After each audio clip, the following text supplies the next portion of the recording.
Welcome to the Keaton Knife Shop.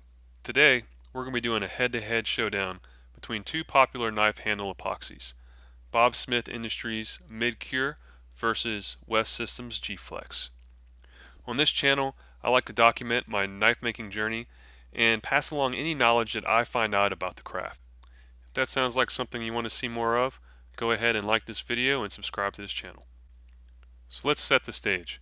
I'm going to be using two pieces of linen micarta affixed to two scrap pieces of 1095. I'll put holes in these pieces so that we can pull them apart later on. You'll see that I put the holes in the exact same spot on each of the two pieces. This pays dividends later on. I cleaned up the corners and then went to the granite to get them nice and flat. I brought the micarta and the 1095 to 120 grit finish. I then measured and scribed out a line for the overlap on both assemblies. Now it's off to the glue up. I made sure that all the mating surfaces were clean with alcohol. Then I mixed both epoxies for around 25 seconds before applying it to the pieces. I used a liberal amount of epoxy on both the 1095 and the black linen micarta.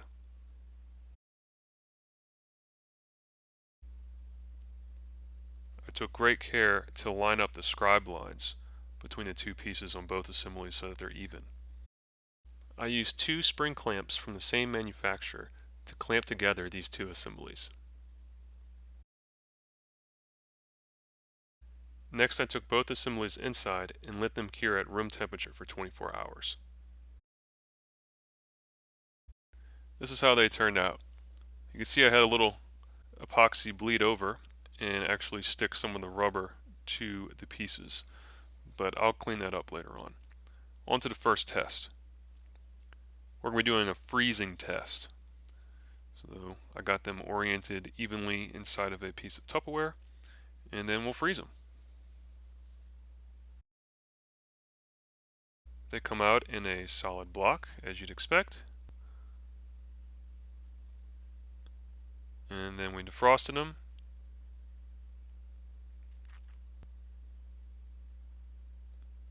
Still solid as a rock.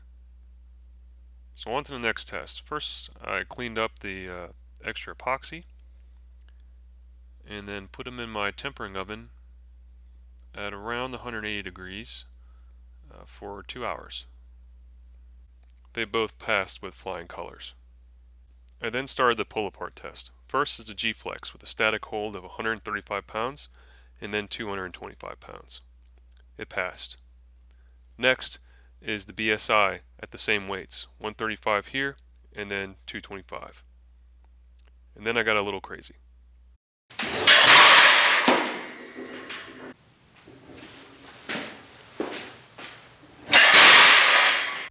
Neither piece failed this test. Both pieces broke at the hole in the micarta. After researching a little more, the classic Glue Wars thread on blade forms found that the dishwasher was actually very hard on samples, so I ran them twice. They came out in good shape. A little rusty, but in good shape. Next, I did a smash test, which hurt my plates more than the samples.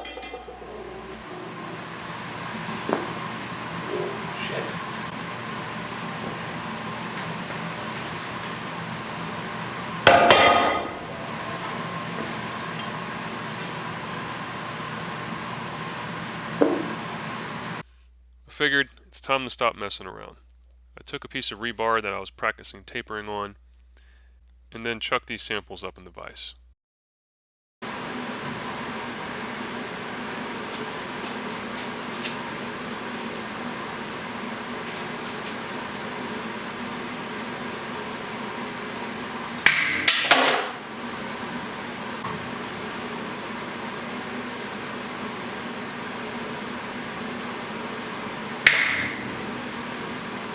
So here's the breaking point side by side.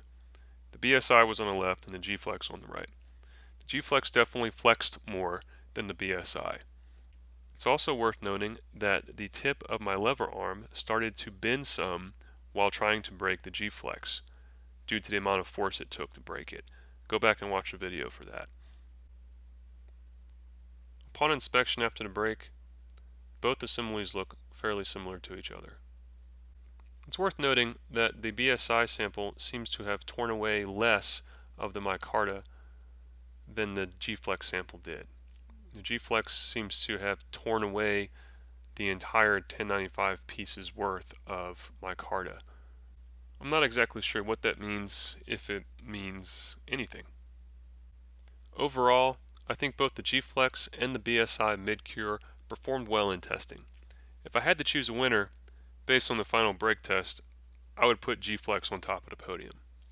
But that being said, I think both of these epoxies would be more than adequate for knife handles. They both held up to heating and cooling cycles, and they both held up to a 135-pound dynamic drop test, or at least to the limits of the micarta. That sums up this video. If you liked it, please hit the like button below. And while you're there, go ahead and smash that subscribe button for future content. I'll catch y'all on the flip side.